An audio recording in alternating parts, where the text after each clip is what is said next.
As a kid, what's the creepiest thing you ever noticed about another kid's family? None of the males in the family used a toilet seat. They all believed that it was meant only for women to use because of something involving their anatomy. It didn't matter if they were in public or at home, they would put the lid up and sit on the rim. Unfortunately for me, they were the only Jewish family I knew. So I went through most of my childhood thinking that Jewish males were prohibited from using toilet seats. It was always really creepy to me when my friends' dads would pay too much attention to their daughter's body or mine. I had a friend that wasn't allowed to hang out with me anymore because I had started developing boobs. I actually knew a lot of people with dads like this. One would pants his teenage daughters all the time, underwear included. Really grimy. A girl I know growing up was punished by being forced to get naked. If she did something wrong, they made her hang out naked. I remember coming over to her house to ask to play, and the dad opened the door and there she is, naked and afraid in the background.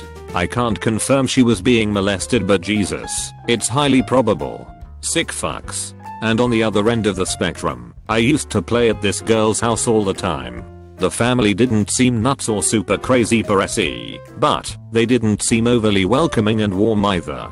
Anyway, we were good friends. Nothing too creepy used to go on from my memories. Fast forward to our senior year in high school and the dad got busted in a huge child pornography ring with content involving children as young as 9 months old. He was a fucking closet pervert. And they ran a daycare out of their home. You can't always judge a book by its cover, I guess. I once stayed at a friend's house, and they had this dirty cloth by the sink. It's what I would have used at home as a face cloth, and people would usually use it to wash their faces or hands. Turns out, when they use the toilet, they wipe their bums as normal, then use this damn cloth to get the remnants, so they're really clean. Bit of a flaw here. The whole family used this one cloth between them.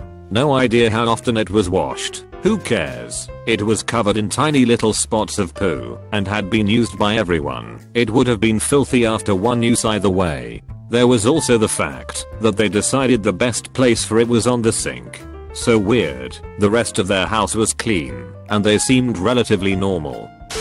I went over one of my best friend's houses often growing up and played games in their basement. They had a freezer in the basement where his mother kept a several-month-old fetus that she miscarried in a glass jar. His mother told me she believed that was a life and she didn't know what else to do with it. His mom was a bit creepy, and although I could recommend a few other things that might be better fit, I can guess I can understand where she's coming from. I had a friend who was terrified of turning 13. Her stepdad had a big thing about how terrible teenagers were. Her 2 older brothers, when they turned 13, would be forced to do all the household chores. If they ran out of chores, they had to stand on a particular kitchen tile until bedtime. If they didn't, they were beaten. I got all of this a little at a time from my friend and didn't piece together how bad it was until later. I wish I had told someone. She moved schools before she turned 13 and I lost touch with her. I still feel guilty. I had a friend that went to same babysitter. He and his sister were pretty strange. He was very grabby/huggy. She didn't say a single word until like age 7. I went to their house once, and their dad did nothing but yell the whole time. There was a room that I was told we couldn't play in because it was theirs and dad's special room. As an adult, looking back at it, I'm almost certain those 2 kids were being sexually and physically abused. Our neighbors owned over 40 pets. Yes, 40. Their yard was full of garbage and they'd literally just let their dogs die in the yard. The children were filthy and always seemed sick. Hell, one of them would eat dirt or dog food if you asked him to. One time, my father went over there to help fix something in their home and almost stepped on their newborn baby because it was laying in a pile of dirty clothes. Found out years later that the kids were inbred. Not creepy, just puzzling. My best friend's family, when I was about 7 or 8, didn't drink anything with meals. I remember asking for water or milk or something, and they were all like, I didn't think much about it at the time, but to this day I've never met anyone else who as a rule doesn't consume liquid at the same time as solids. A family that lived across the street from me had 2 daughters, 7 and 8 years old I think. They shared a bedroom, which wasn't too weird, but when my family visited them the parents gave a tour of the house. They had an extra room aside from the kids' bedroom, which was completely empty, and they wouldn't show us inside the kids' room. I was never allowed to play in their house, which didn't strike me as weird at the time, because I was young, and I preferred to play outside. One time they spent the night at my house, and in the middle of the night I woke up to both of them opening my closet and squatting down to pee in it. I got my mom and she interrogated those kids about it, but they acted like it was a perfectly normal thing to do. They explained that they weren't allowed outside of their room at night, so if they had to potty, they had to do it in their closet. I didn't really understand it at the time, but it pissed off my mom a lot and made her really suspicious. She didn't let them stay the night at our house anymore, but she kept a close eye on them and asked the kids a lot of questions. They were kicked out of the house around 8 in the morning and told to play outside with no supervision. They weren't allowed back until nighttime and always ate dinner outside, no matter what the weather was. They ate snacks at my house sometimes, and I think that and dinner might have been their only meals.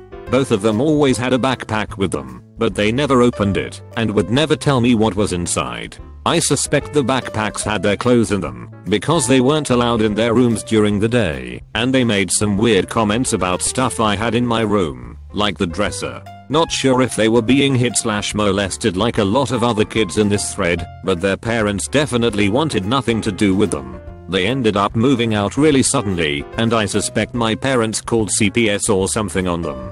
I hope they are okay. Ugh.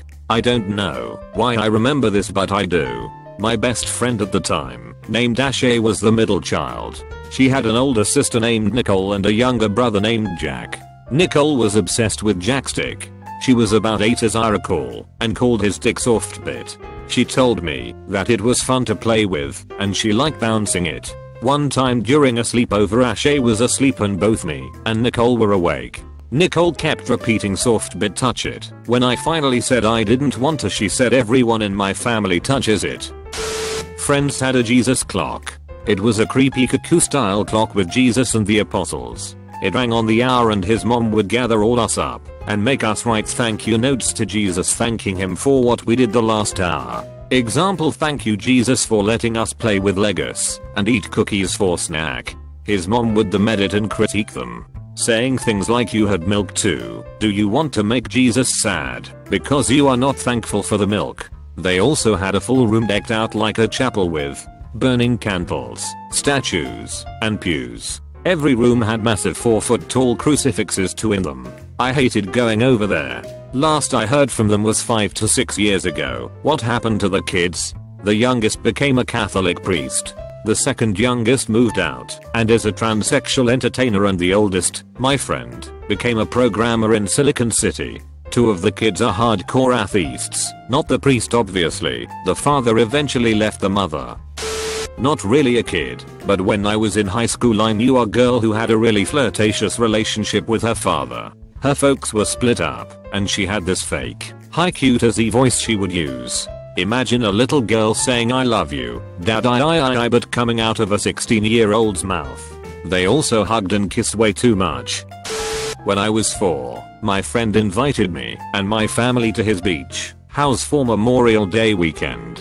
When we got there, I noticed the house had lots of pictures of old planes in the hallway and in the living room. My parents were acting weird, and we left really quickly. The planes were all Nazi planes from WW2. They had decorated their beach house with family photos and Nazi memorabilia, and then invited Jews to said beach house. After that weekend, I was never allowed to talk to him again.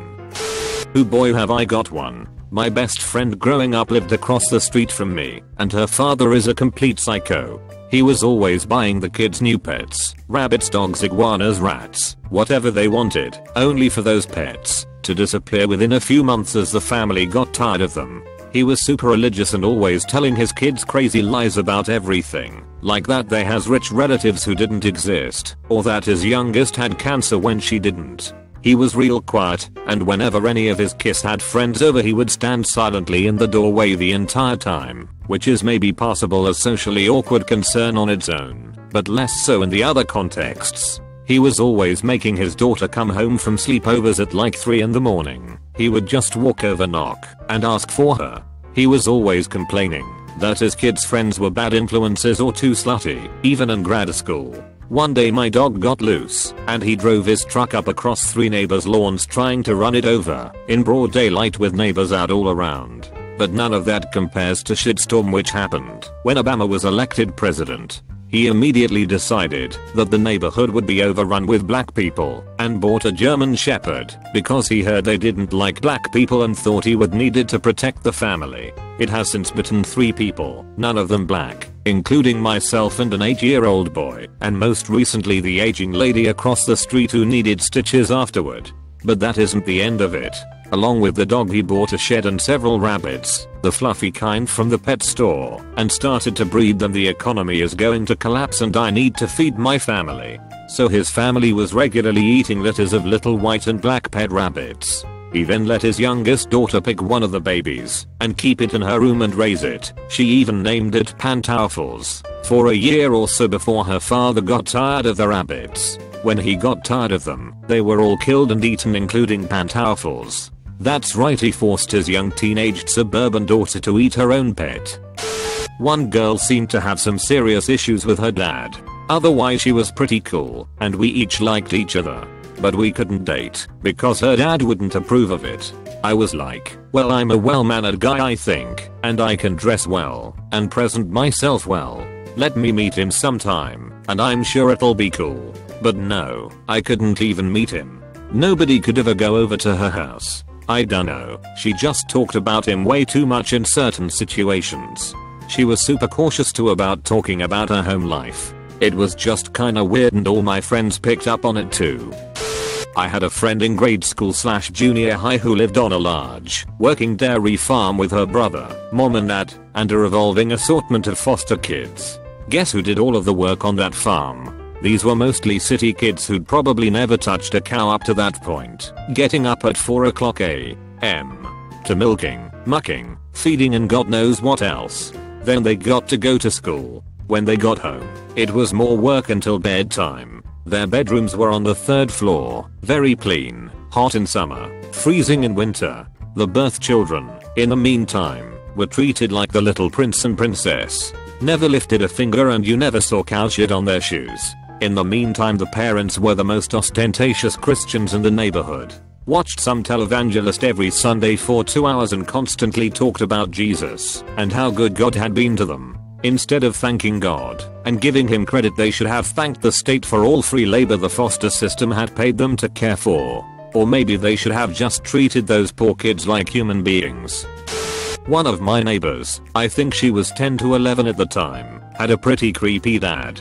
My mom caught him looking in at her through her window when she was taking a bath. Also, a lot of the neighborhood kids would hang out at her house, myself and my sister included, and one time he offered all of us beer. Not offhandedly either, but more like, hey, I've got some beers in here for you guys, come get one. Also, another one of my neighbors had a girl who at 14 was dating a 27-year-old. Her parents were fully aware of this and had no problem with it. Her dad also got fired from his workplace shortly before retirement because he wouldn't stop looking at porn while at work.